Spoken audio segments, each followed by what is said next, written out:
कुणी उमेदवारी मिळाल्याच्या आनंदात तर कुणी पक्षाने उमेदवारी नाकारल्याने ताकद दाखवण्यासाठी जोरदार शक्तीप्रदर्शन करत अखेरच्या दिवशी शेकडोंच्या संख्येने सांगली महापालिकेसाठी उमेदवारी अर्ज दाखल करण्यात आलेत।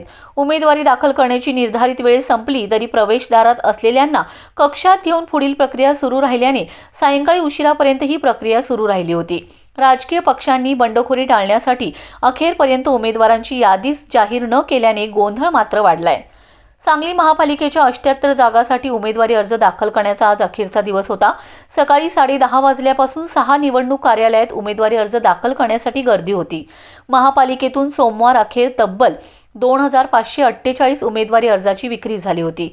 यामुळे आज अखेरच्या दिवशी उमेदवारांची संख्या 2000वर असण्याची चिन्हे आहेत। दरम्यान राजकीय पक्षांनी अखेरच्या क्षणापर्यंत उमेदवारांची यादी जाहीर न करता संबंधितांना पक्षाचे AB फॉर्म देऊन उमेदवारी अर्ज दाखल करण्यास सांगितल्याने अधिकृत उमेदवारांची यादी मुदत संपली तरी जाहीर करण्यात आली नाही। यामुळे गोंधळात भर पडली। भाजपने आपल्या सोबत जनसुराज्य शक्ती व रिपाई यांना सोबत घेतले असल्याचं सांगितलंय। जनसुराज्यकडूनही 4 जागा मिळाल्याचं जाहीर करण्यात आले।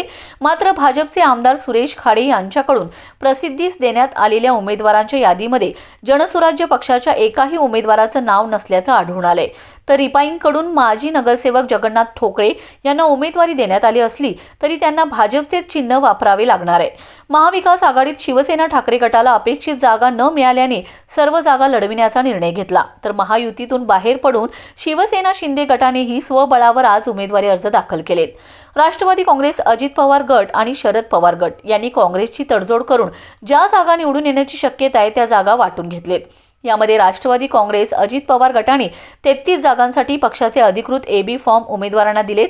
काँग्रेस व राष्ट्रवादी काँग्रेस, शरद पवार गटाने मात्र किती जागा लढविणार हे सायंकाळपर्यंत जाहीर केलं नाही। दरम्यान भाजपकडून अनेक दिग्गजांना डावलल्याने मोठ्या प्रमाणात बंडखोरी झाली। तर काहींनी भाजपने उमेदवारी डावलल्याने शिवसेना शिंदे गटाकडून उमेदवारी दाखल केली। यामध्ये माजी उपमहापौर युवराज बावडेकर यांचा समावेश आहे। महापालिका निवडणुकीत शिवसेना ठाकरे, शिवसेना शिंदे, भाजप आणि महाविकास आघाडीतील काँग्रेस व दोन्ही राष्ट्रवादी यांच्यात चौरंगी लढतीचं चित्र असून उमेदवारी अर्ज माघारीची मुदत संपल्यानंतरच खरे चित्र स्पष्ट होणार आहे।